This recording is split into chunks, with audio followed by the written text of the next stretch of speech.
Reddit, have you ever been part of a significant moment in someone's life and not found out until much later? I dated a 28-year-old girl when I was 22. She was divorced with a 6-year-old. I was obviously too young to deal with a 6-year-old, but tried to hang out with the kid as much as I could. His mom was a bit technically challenged, so I set up their PC, brought him some of my games, upgraded their PC from time to time with spare parts from my PC, etc. We finally broke up, and I thought that was that.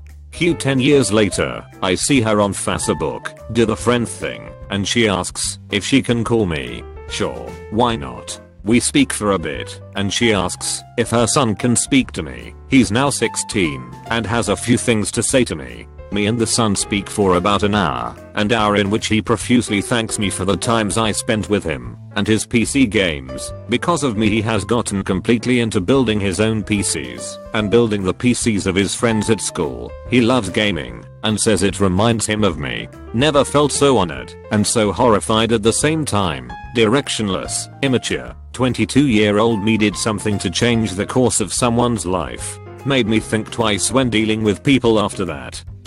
As a lifelong hospitality worker, going out of my way for people is pretty ingrained in my personality, and I regularly forget what an impact just being nice to people can have. On one particular night we had a reservation for a couple celebrating their 50th wedding anniversary, and they let us know in advance that the wife was in a wheelchair. No biggie, I arranged a table that was easy to access and equally close to entrance/bathroom, and removed a chair so that when they arrived they didn't have to go over these things. It can be embarrassing to have people make a fuss over you and your condition, so doing these things in advance helps. It turns out the wife wasn't just in a wheelchair, she was quadriplegic. All she could move was her face. Even her neck was in a brace.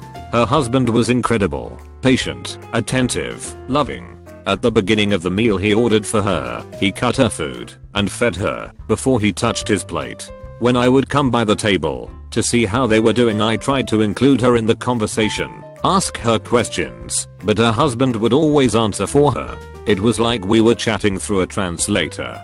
After their mains, I brought over the dessert menu and was talking them through the available options when I heard the wife murmur. Clearly she was struggling to speak, so I leant in and she asked me if we had any cheese. I explained to her the available selection, and when I brought it over gave a story about each of the cheeses in turn. It feels strange to be discussing these little details because they are just run-of-the-mill things. The point is, at the end of the night they left, smiling, and both thanked me for a lovely night. A couple of weeks later my manager gave me a letter the husband had written to me. Not unusual, customers often write in afterwards to say thank you, but I choked up reading it. Apparently the wife had been quadriplegic for a couple of decades by that point, and for nearly that long they had spent their time alone. Just the two of them, rarely leaving the house. The occasions when they did they had been treated as a nuisance by the general public, and it was so disillusioning to them that they became reclusive. The wife especially, who had not said a word to anyone outside family or doctors in over 10 years. He closed the letter by thanking me for their humanizing experience, a truly special anniversary gift, and that they now looked forward to enjoying many more nights like that one, after having missed out on so many. My grandfather, to this day, always wears this big jacket and beret looking hat. When I was 3 or 4, as a joke, I decided to dress up as him and put the very oversized jacket and hat. He was also a smoker at the time, so I took a cigarette out of the pack in his jacket and put it in my mouth, biting the filter end completely by chance. I then went and showed him how I was dressed. I never really thought about it much, but 10 years later he would tell me that when he saw me with the cigarette in his mouth, facing the right direction, he decided to quit smoking on the spot.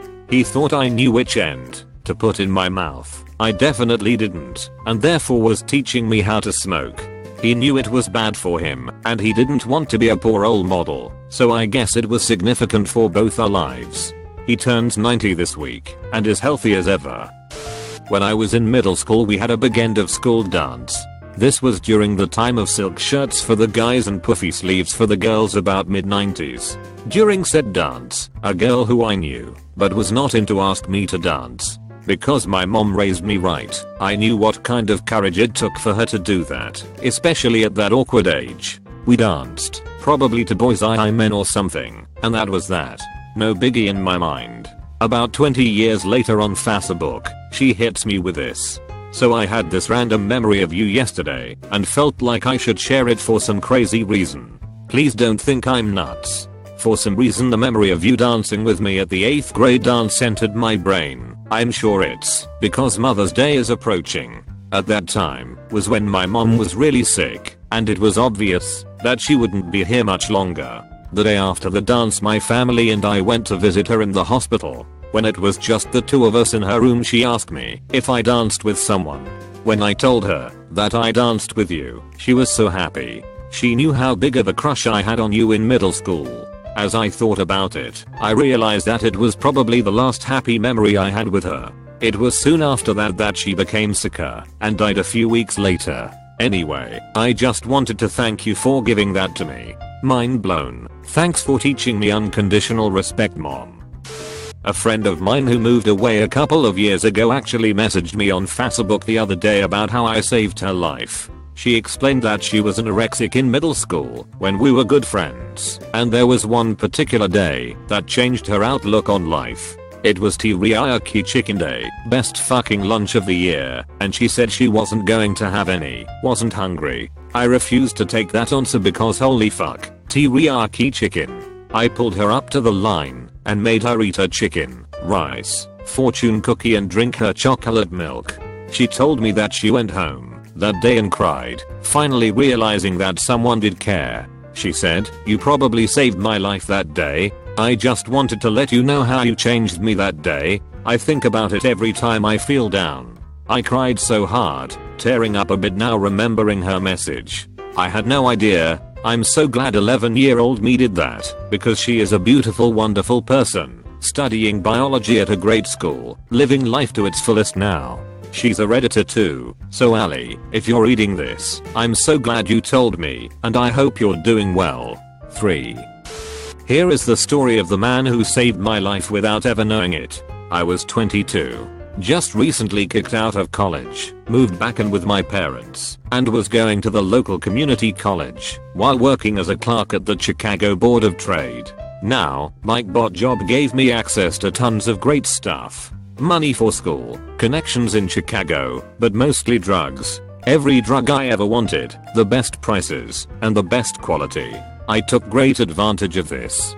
To say I was depressed would be putting it mildly. I hated myself. I hated everything about me and what I had become. Let me take you through a typical day. Wake up at 3 AM and take the train to work. Eat painkillers and a Red Bull for breakfast. Get yelled at on the trading floor until 5 to 6 PM.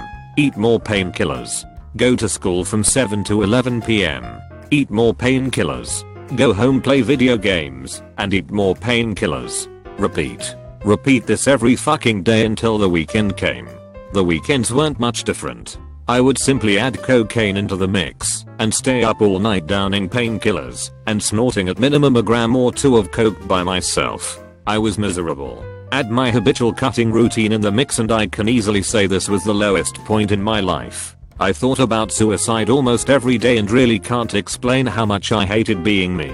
Then one day I bumped into a friend from high school. We literally walked into each other while I was going from work to class.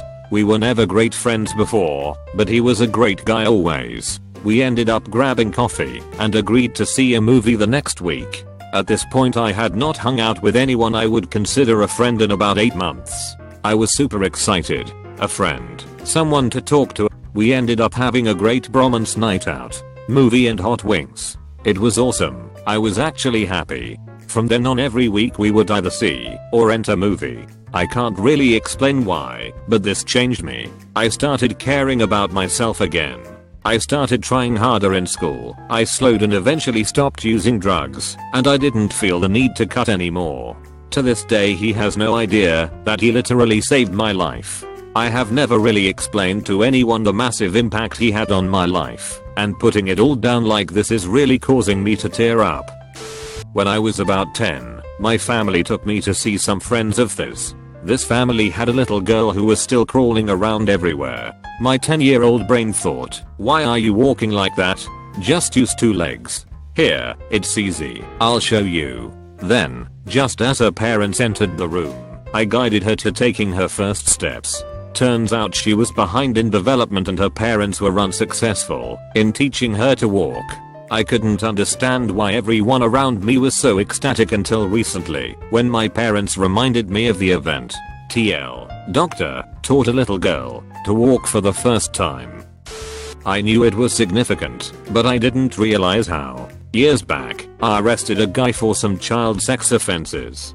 He was an older guy, had a couple of older daughters and a younger one, and was married.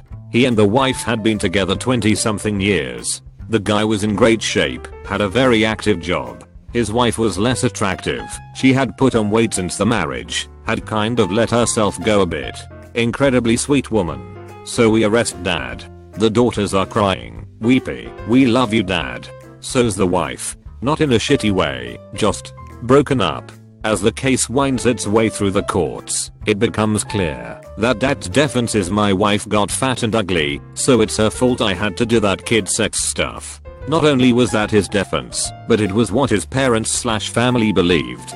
Basically, it's all the wife's fault, and his decision to play around with little kids is totally innocent. In addition, he spent the 2 to 3 years before his arrest online chatting with other pedos, and telling them what a fat ugly bitch he married. Scum.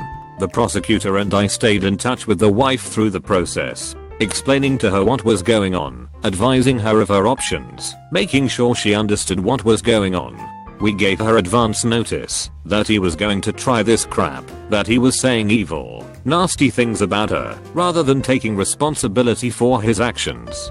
And more importantly, that no one bought his crap, and no one blamed her for the matter. A couple years after that case went to bed, I was out in the suburbs doing a safety talk to a group of parents. The wife happened to be there and came up to me before the talk.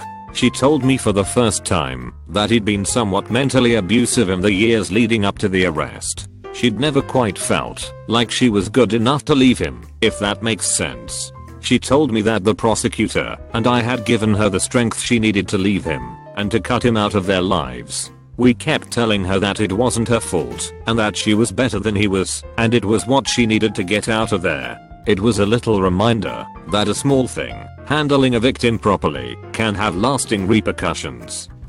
My girlfriend at the time, who was in school across the country, was starting to spend a lot of time with this, admittedly nice, guy. I felt like I saw the writing on the wall and broke up with her. Years later I found out they were happily married and very successful. So, I like to think, mostly for my own ego's sake, that I made that possible. When I started secondary school, like high school, we has a workshop thing about getting to know each other and all that jazz. Just before lunch the lady told us at lunchtime today, girls, I want you to sit with someone new, and that way everyone will make new friends. We were, of course, all thinking yeah right, that'll happen. So anyway, I was sitting with my friends in the canteen at lunch and I looked around and happened to see this little Asian girl sitting on her own reading a book, and I remembered what the lady had told us. So off I toddled to ask her if she wanted to sit with us. She seemed pretty surprised but she agreed. I found out later that she had just moved from the Philippines, knew no one and was expecting to be bullied for being different when I talked to her.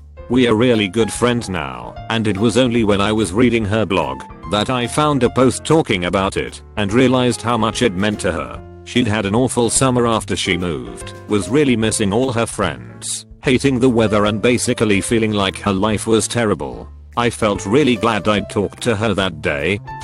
I take my dogs hiking every day after work. I usually go later in the day due to heat, plus I enjoy walking in the woods during dusk. At the turnaround point in the trail, there's a big rock on an overlook that all the local high school guys view as a discreet area to talk their GFs into a romantic fuck session on a big slab of granite. I can't tell you how many virginal fumblings I've accidentally broken up. Everyone remembers their first time, and I'm going to be in the memory of a lot of people's first time. Sadly for the wrong reasons though. Not me but a friend of mine. So him and a group of friends were walking home from a bar drunk and laughing when they heard a girl shriek somewhere nearby. Not a cry for help, but more of a surprised sounding noise. My friend, being a bit of a joker, shouts out, "Hey, don't rate that girl." And they all kinda chuckle and keep moving. As they come around the next block, though, they see a girl crying and coming towards them. Turns out she was being assaulted when she screamed, but when the guy heard someone yell, he took off. She thanked my friends, and they made sure she got home safely. TL. Dr. My drunken friend thought he was being funny, but inadvertently scared off a potential rapist. I went to high school with this nice but troubled kid. He played basketball for our teeny tiny private school, but was not on track to graduate. Our senior year I was helping him with math, which we mostly talked, while he introduced me to the doors. One day, he asked me if I thought he could turn it around, and I told him that if he turned the determination he had on the basketball court to the rest of his life, he could do anything. Fast forward 7 months to graduation, he comes up to my mom and tells her I was the only reason he graduated high school. That I believed he could do it when no one else did. Side note, obviously I had a huge crush on him, but I was a terribly earnest and naive teenager. I thought he was way too cool for me. Oh yeah, I'm a girl. Sort of the reverse. Somewhere just after my 15th birthday, a guy in high school showed off a little JavaScript he knew. Very lame in retrospect, as it just made the screen blink black/white repeatedly. Still, I was impressed by making the computer do things by itself, and taught myself programming shortly afterwards using some file shipped with Windows. I think it was script 5. CHM or something. I'm now close to finishing my doctorate in computer science. He still doesn't know that little JavaScript was the thing that started me in this direction.